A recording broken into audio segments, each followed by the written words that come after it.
Bonsoir, voici les titres de l'actualité de ce 20 septembre. L'église de Scientologie en procès à Marseille. 7 personnes sont jugées pour escroquerie. Les scientologues dénoncent une atmosphère de lynchage. Des chauffeurs routiers spécialistes du transport d'hydrocarbures bloquent des raffineries et des dépôts de carburant dans la vallée du Rhône. Les grévistes veulent jouer sur la crainte de la pénurie. Moins de 4 mois après la fin du conflit en Sierra Leone, les auteurs de massacres ou de mutilations sont impunis. C'est peut-être le prix de la paix, comme nous le rapportent nos envoyés spéciaux. Raïssa Gorbatchev est décédée, elle fut aux côtés de son mari Mikhail, l'autre symbole de la modernité et de la perestroïka.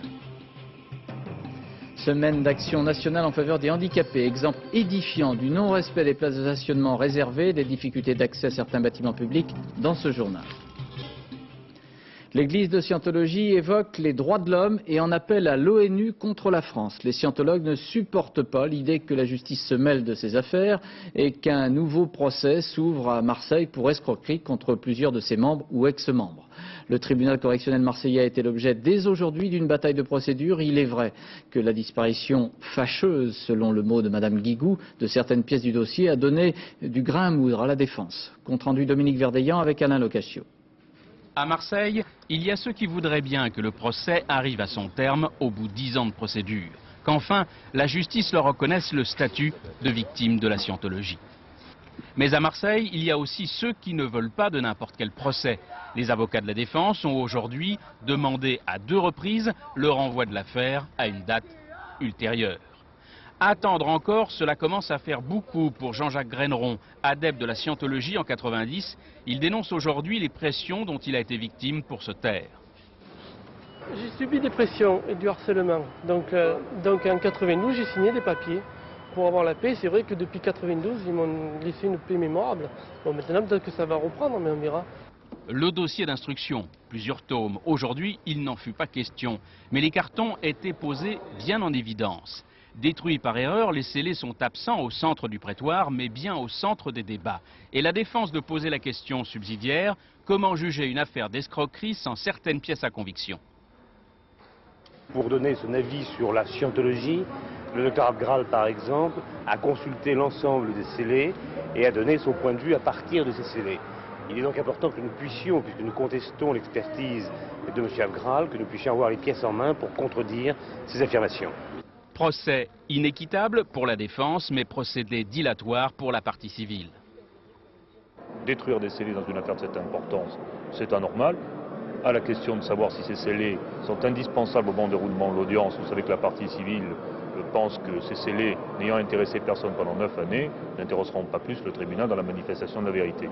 Le tribunal s'est donné une nuit de réflexion pour statuer sur une seconde demande de renvoi, mais à Marseille, on espère seulement que ce soir, les dossiers sont en lieu sûr. Alors c'est vrai, Dominique Verdeillan, il y a tellement d'erreurs dans ce dossier que c'est un peu pain béni pour ceux qui ne veulent pas que le procès aille à son terme.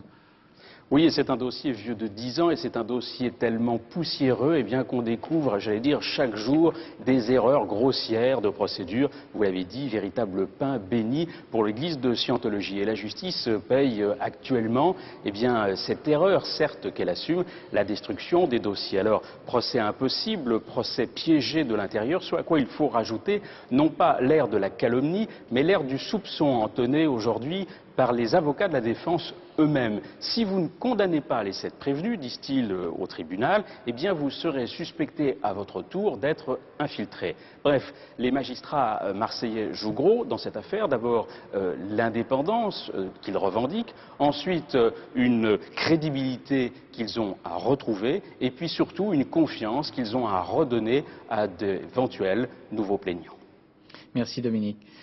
Des magistrats, des policiers, des gendarmes, au nombre d'1 millier environ, participaient aujourd'hui à une vaste réunion au parc de la Villette à Paris consacrée aux contrats locaux de sécurité. Cette formule associe les administrations, les élus, les acteurs sociaux de terrain et les habitants de certains quartiers urbains souvent qualifiés de difficiles. Déjà, 292 contrats de ce type ont été signés et plusieurs milliers d'emplois jeunes ont été créés. Il s'agissait souvent de permettre le dialogue entre services publics et usagers.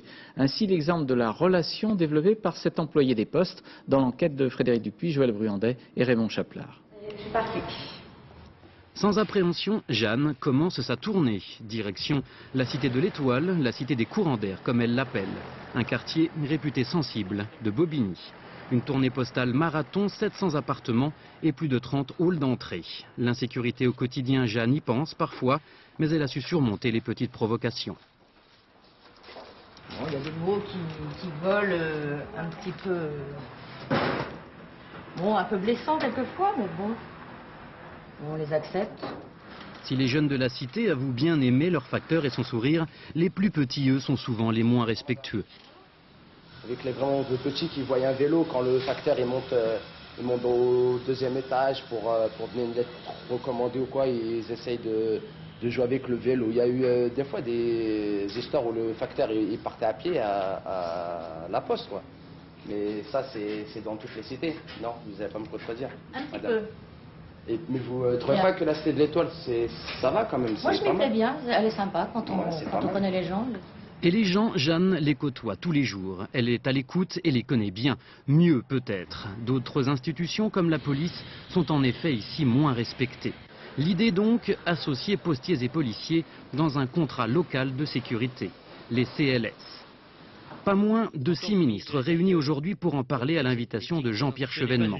Ces contrats, il en existe déjà 292, 429 sont en cours de signature. Leur but, une collaboration étroite entre les communes, les services sociaux, les offices HLM, les entreprises, la police et la justice. Un projet ambitieux qui nécessite d'être accompagné par des signes forts. Dès le 1er octobre prochain, dans quelques jours, va commencer une expérience de fidélisation de compagnies républicaines de sécurité et d'escadrons de gendarmerie mobile qui, au lieu de travailler en maintien de l'ordre, vont travailler, je dirais, au contact du terrain. Et précisément, sur le terrain, beaucoup déjà s'impatientent et demandent du concret pour vivre en toute tranquillité. Alors cette idée que la sécurité n'est pas seulement du ressort de la police et de la justice s'appuie sur un constat de terrain. Nous avons choisi avec Patrick Fandiot, Olivier Robert et Guillaume Fautra de nous intéresser à la ville de Sarcelles. Il y a certes là comme ailleurs une division administrative mais aussi une répartition de fait du territoire entre des bandes, chacune d'entre elles pouvant à tout moment déclencher des actes de violence. L'insécurité. Dans ces cités qu'on dit sensibles, le mot recouvre plusieurs réalités. L'insulte, bien sûr, le racket, évidemment, mais aussi la violence qui peut tuer. 4 morts et 15 blessés depuis le début de l'été. À Sarcelles, en juin dernier, un jeune homme de 18 ans s'est effondré, une balle dans le cœur. Les premiers éléments de l'enquête évoquent une expédition punitive menée par une bande venue du quartier des Sablons. Les Sablons, un quartier de Sarcelles que Michel connaît bien pour y avoir grandi. À l'époque, il y avait déjà des rivalités entre quartiers, mais sans rapport avec le climat de haine actuel. Aujourd'hui, ces quartiers sont autant de territoires qui n'ont plus rien à voir avec la carte administrative. Un premier quartier sur Sarcelles, c'est le quartier COP. Okay, comme ils peuvent l'appeler CK, comme Cop Killer, c'est un surnom qu'on donne à chaque quartier. Et donc là, ils donnent juste les initiales. Et donc quand on redescend un peu plus bas, on tombe sur le quartier Sect Abdoulaye. Les embrouilles, c'est plutôt avec les quartiers qui se trouvent de l'autre côté, quoi. Donc c'est-à-dire, ça peut être les Sablons, ça peut être la Cité Rose. C'est un peu l'ouest contre l'est.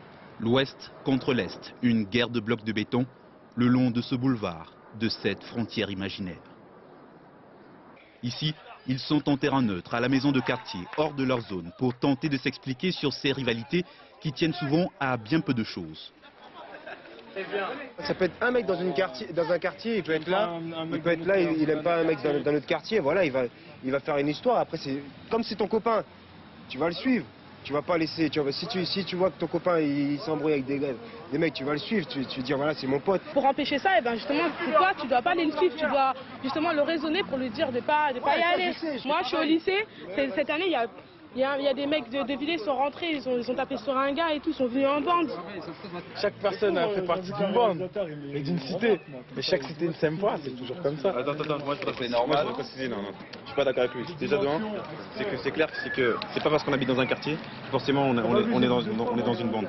Ça veut rien dire. À la mairie, personne ne cherche à nier l'existence de ces bandes. Des bandes, pas des gangs. Du moins, pas encore. qu'il y a un risque qu'il faut à tout prix à la fois analyser et essayer de régler. Parce que si on ne fait rien d'une manière très forte, effectivement, on a un risque dans certains quartiers de dérive à l'américaine. On n'en est pas là, mais Sarcelles attend beaucoup du futur contrat local de sécurité qui sera signé d'ici la fin de l'année, avec des effectifs de police supplémentaires.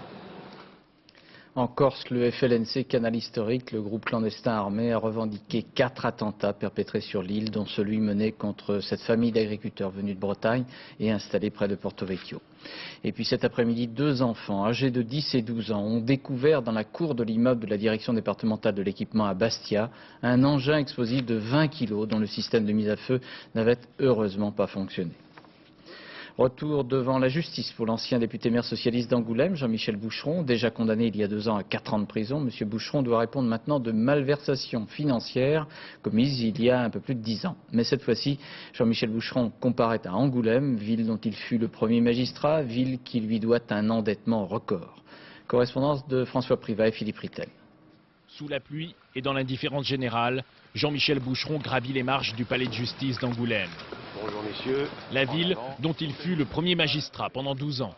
Pas de commentaires de la part de l'ancien député maire socialiste qui comparait pour une série de malversations financières lors notamment de la construction d'une station d'épuration et d'une usine d'incinération. Clin d'œil du destin quand Jean-Michel Boucheron salue Marcel Dominici, l'homme à l'origine de sa chute. En 15 ans, cet ingénieur a déposé 22 plaintes contre l'ancien maire de la ville. Il s'adresse une nouvelle fois à lui. Je vous observerai. Je saurai un tout petit peu si véritablement vous allez enfin nous dire où vous avez planqué le magot avec vos acolytes. Aujourd'hui, Angoulême, 45 000 habitants, reste une ville surendettée. Même si en 10 ans, un tiers du trou de 164 millions de francs a pu être comblé. La facture Boucheron, affirment ses successeurs à la mairie. La fiscalité angoumoisine demeure très lourde pour des remboursements prévus jusqu'en 2015. Nous sommes encore, je dirais, à 1,5 fois, 2 fois la dette d'une collectivité de même strate. Par habitant, ça représente combien? Aujourd'hui, nous sommes à 18 000 francs par habitant. Visite technique au futur pôle image, consacré au cinéma et à la vidéo, pour Philippe Mottet, l'actuel maire d'Angoulême. La municipalité ne peut plus contracter d'emprunt. Ici, les projets sont financés par les autres collectivités locales. La ville participe certes, mais plus modestement, par le biais de subventions annuelles et ponctuelles. C'est une dette qui s'étale et qui, donc encore pendant quelques années, va peser sur les budgets, mais nous renégocions régulièrement les taux d'intérêt et donc aujourd'hui nous avons retrouvé une capacité d'investissement. Avec ce procès, Angoulême espère enfin solder les comptes des années Boucheron et rénover l'image de la ville. Ouverture d'une information judiciaire contre X par le parquet de Paris concernant des faits de violence commis contre la jeune femme indienne, Lalita, âgée de 19 ans et employée chez un diplomate indien.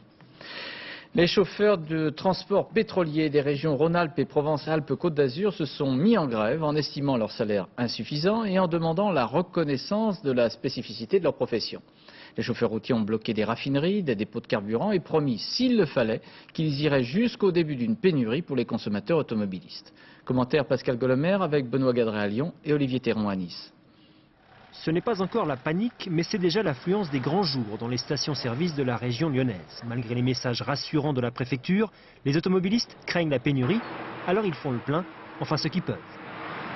Moi je vais rester sur la route avec leur connerie de gazole. Vous n'avez pas de gazole?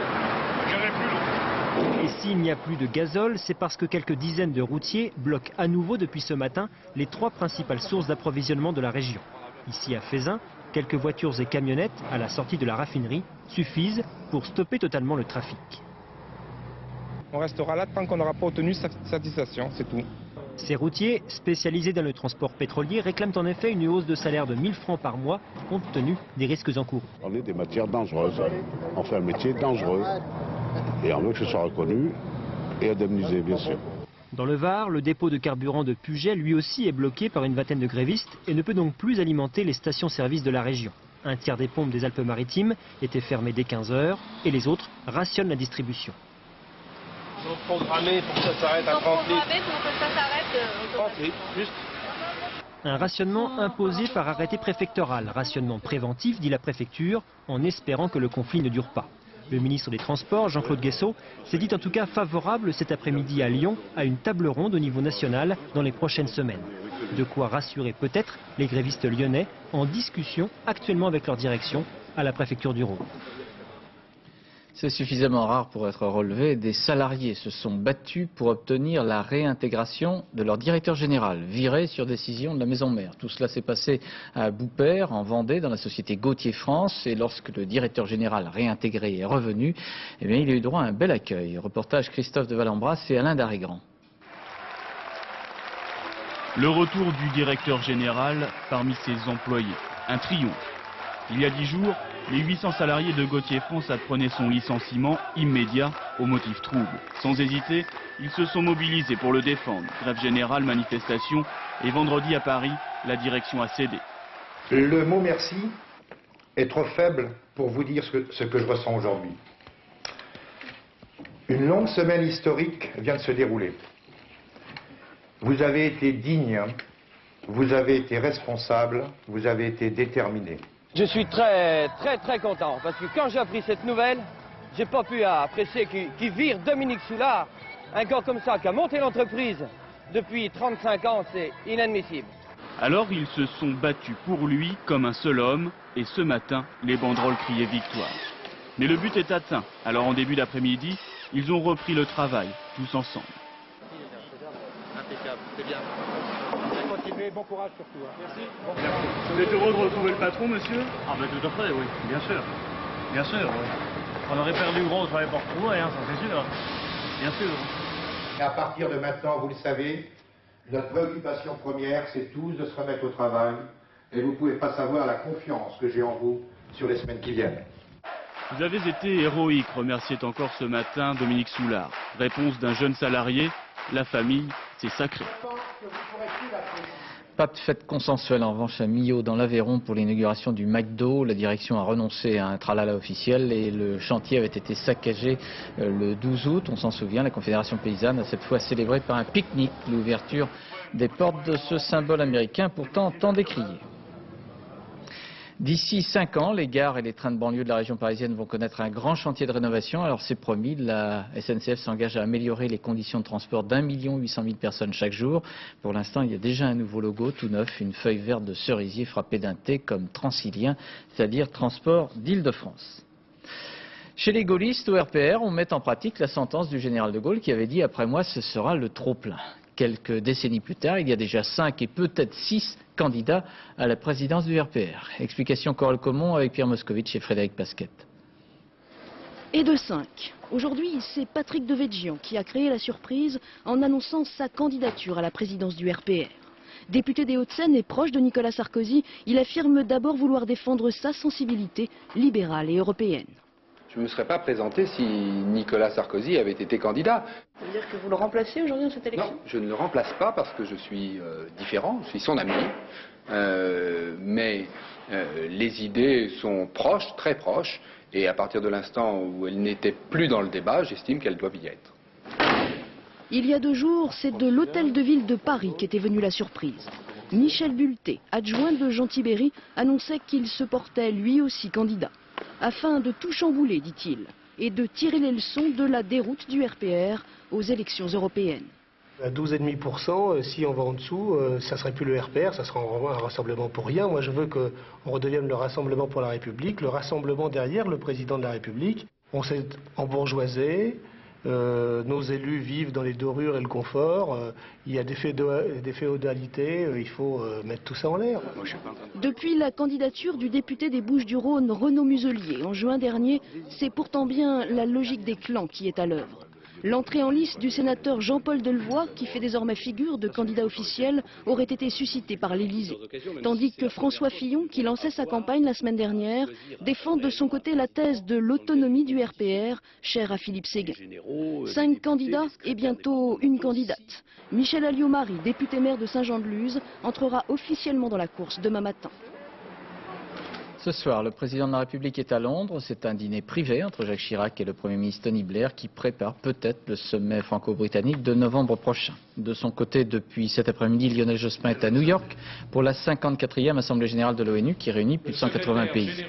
Le Premier ministre français a estimé que les dirigeants des 5 continents ne peuvent pas s'en remettre à des lois économiques prétendument universelles et abdiquer leurs responsabilités politiques. Et M. Jospin a appelé à ordonner la mondialisation.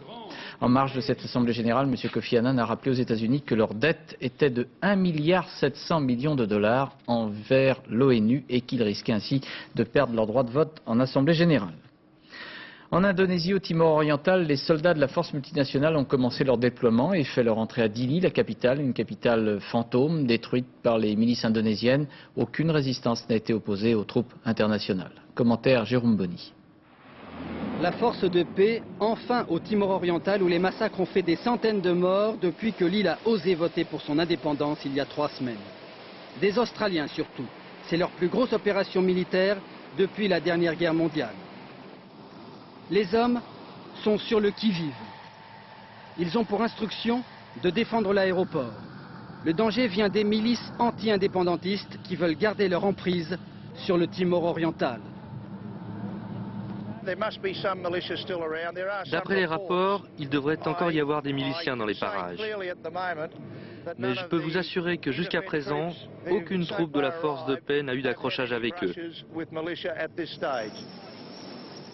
La coopération semble bonne avec l'armée indonésienne qui va jusqu'à prêter assistance à la force de paix pour son transport vers Dili.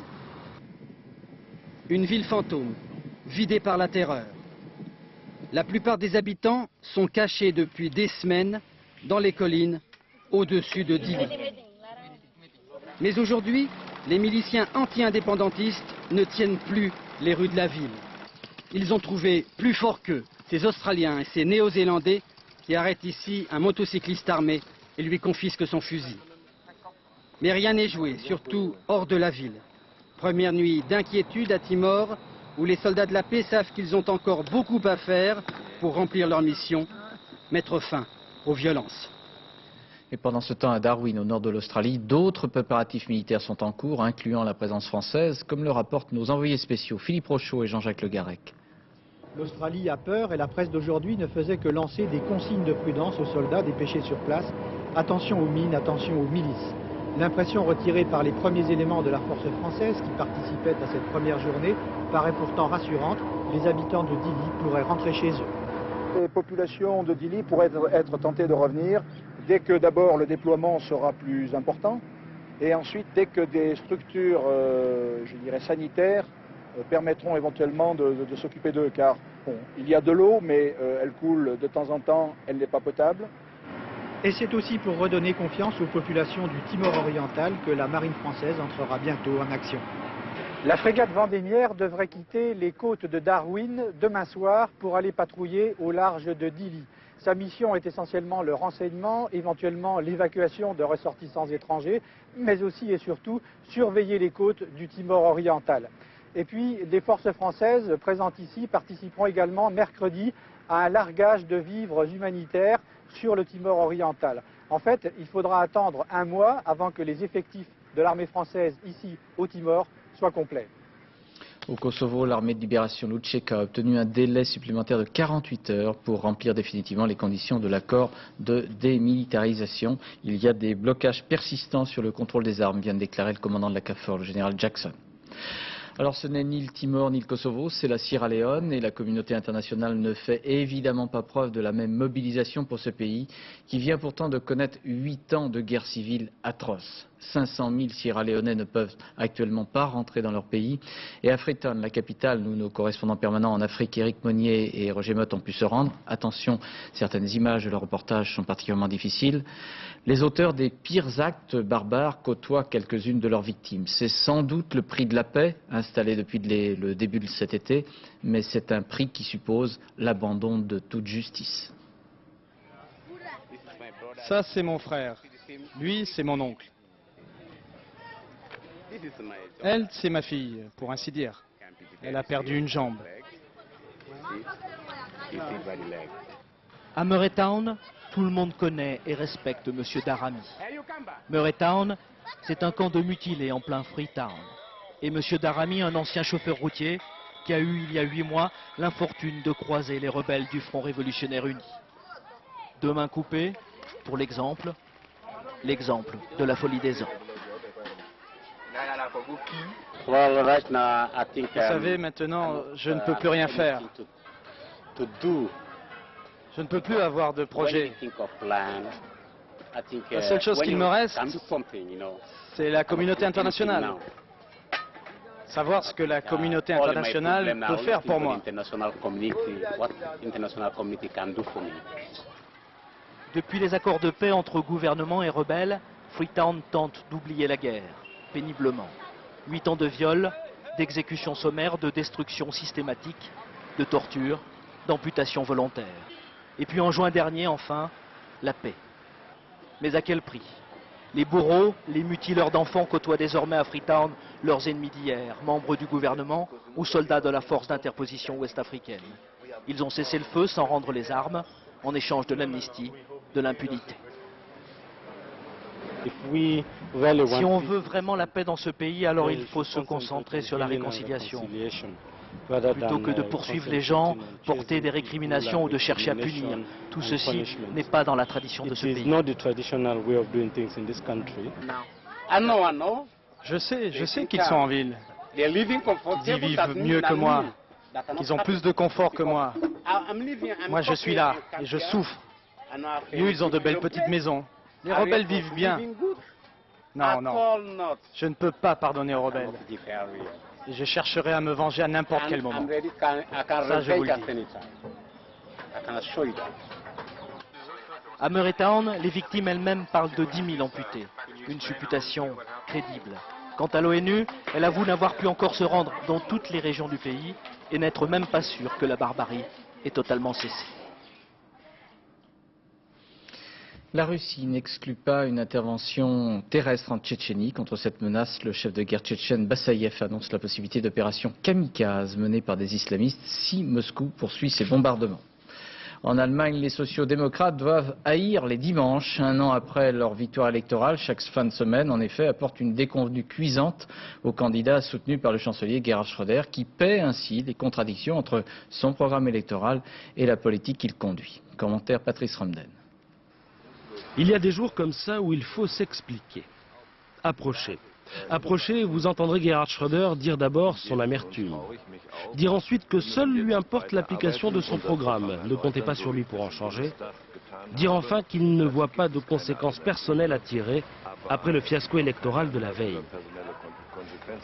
10,7%, il n'est qu'à voir le visage des militants pour comprendre que le calvaire électoral du SPD, entamé en février dernier, continue. À chaque élection, une claque. Élu à gauche, le chancelier allemand mène une politique de restriction budgétaire mal admise, y compris au sein de son électorat traditionnel. Une politique pour l'heure sans résultat. 4 millions d'Allemands sont toujours sans emploi, d'où la sanction des électeurs de la Saxe hier. Il y a aussi des raisons plus profondes qu'il faut chercher à l'intérieur des différentes régions. Et la difficulté pour le Parti social-démocrate à se refaire une identité et à mordre sur les jeunes générations. Ce qui est très inquiétant pour les sociodémocrates, c'est que les jeunes générations ne votent pas pour elles. C'est un parti âgé. Âgé et chichement soutenu, puisque l'allié écologiste récolte 2,6% des suffrages. Certes, les Verts n'ont jamais représenté grand-chose dans l'ex-Allemagne de l'Est, mais notre existence est menacée, confesse Joschka Fischer, le ministre vert des Affaires étrangères. Alors, il faudra attendre les législatives de 2002, au fond, pour que soit définitivement scellé le sort du gouvernement Schröder. L'extrême droite en Autriche est toujours en progrès. À 2 semaines des élections législatives, lors d'élections régionales, le parti d'extrême droite, baptisé Parti de la Liberté, est devenu le 2e parti autrichien. Raïssa Gorbatchev est décédée ce matin. Elle était hospitalisée à Münster, en Allemagne, et traitée pour une leucémie aiguë. Madame Gorbatchev était âgée de 67 ans. Avec son mari, elle fut le symbole de la perestroïka, de l'ouverture qui conduisit à la fin de l'URSS. De très nombreux chefs d'État, de gouvernement lui ont rendu hommage. Helmut Kohl, Boris Eltsine, Jacques Chirac, Lionel Jospin, Gerhard Schröder ou encore Jean-Paul II. Philippe Gassot retrace maintenant Raïssa Gorbatchev. Le regard de Mikhaïl Gorbatchev, sa lassitude, sa tristesse, indique que son épouse Raïssa s'éteint, que sa compagne des années d'espoir s'en va. À l'époque où son sourire illumine les magazines du monde entier, ils sont nombreux en Occident les responsables politiques qui se demandent combien les fossettes de Raïssa valent de division. Les Gorbatchev lancent l'opération séduction. Elle avait eu l'audace par son comportement, par son allure, de braver l'idée reçue qu'il n'y avait pas de première dame au-delà du rideau de fer. Elle sera la première et la seule. Elle était l'anti-babouchka, ces vieilles dames sans grâce. Elle voulait sur la scène internationale se battre avec les mêmes armes que les Occidentaux, la beauté et le luxe. Elle était adulée à l'ouest, vilipendée à l'est, où l'on n'avait pas senti qu'il y aurait bientôt du nouveau. Le couple Gorbatchev s'était rencontré à l'université. Son ambition devait être servie par Andropov, le tout-puissant patron des services secrets, devenu numéro 1. En 1985, Mikhaïl Gorbatchev devient le patron. Le style est nouveau, les costumes aussi, le fil à fil a remplacé l'ersatz. Le sur-mesure détrône le prêt-à-porter bolchevique. Raïssa est derrière, sorte d'Hillary Clinton bien avant l'heure. Elle se consacre entièrement à l'ascension de son mari. Elle est mal aimée dans son pays. Elle sera séquestrée 3 jours en 1991 et Raïssa ne s'en remettra pas. J'ai beaucoup souffert de cet épisode. Cela a été une expérience très dure pour mon esprit, pour ma volonté et pour mon état mental. Mikhaïl Gorbatchev, depuis longtemps abandonné, est aujourd'hui bien seul. Dernier et timide hommage des Russes, un Tupolev ramènera la dépouille au pays et les obsèques auront lieu jeudi prochain.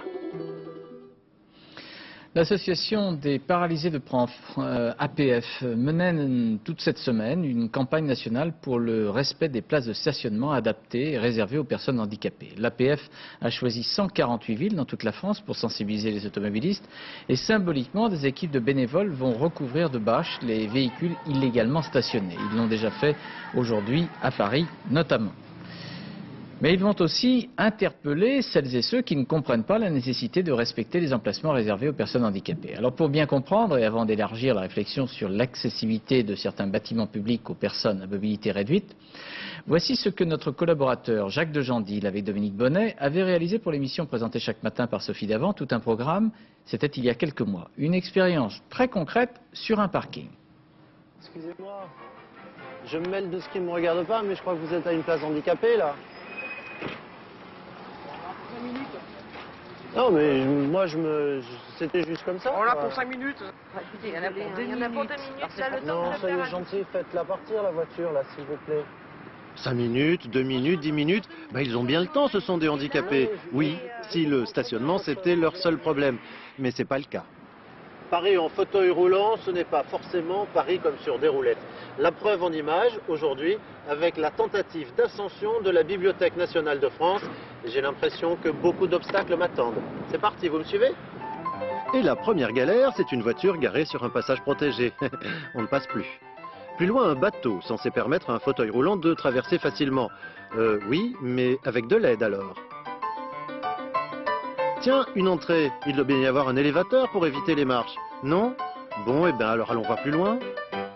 Encore un passage piéton. Mais quel plan incliné, à moins d'être marathonien, athlète ou musclore. Ah, mais la voilà la rampe d'accès. Ça y est, j'y suis. La BNF est pour moi. Ah, enfin. Me voilà sur l'esplanade de la Bibliothèque nationale de France. La culture, ça se mérite, mais à ce point-là, je ne croyais pas. Je vais aller leur demander un livre sur les normes d'accessibilité. On en a besoin dans le quartier. Ouais, la campagne dure toute cette semaine, mais c'est tout le temps qu'il faut le faire. Nous arrivons à la fin de cette édition. Je vous rappelle 2 informations que nous avons développées. L'ouverture du procès de 7 membres ou ex-membres de l'église de Scientologie devant le tribunal correctionnel de Marseille. Ils sont accusés d'escroquerie. Aux États-Unis, les scientologues veulent porter plainte contre la France devant les Nations Unies. Et puis le début de blocage des raffineries et des pots de carburant dans la vallée du Rhône par des chauffeurs routiers mécontents de leurs conditions de travail. Des discussions sont en cours, une réunion pourrait avoir lieu sous l'égide de M. Guessot, mais on craint la pénurie dans les Alpes-Maritimes d'ici quelques jours. La météo, c'est juste après cette édition avec Nathalie Riouet, et puis le 3e épisode de Crime en série avec Pascal Légitimus, suivi à 22h35 d'Argent public, présenté par Sylvain Attal avec Marc Blondel et François de Closet. À 23h55, le dernier journal vous sera présenté par Laurence Ostolaza, puis l'entretien, le magazine d'Alain Duhamel recevra Raymond Barre. Demain à 7h50, Françoise Laborde recevra Jean-Marie Spett, le président de la CNAM. À 13h, vous retrouverez ici même Carole Gessler et Rachid Arabe. À demain 20h. Bonsoir, merci.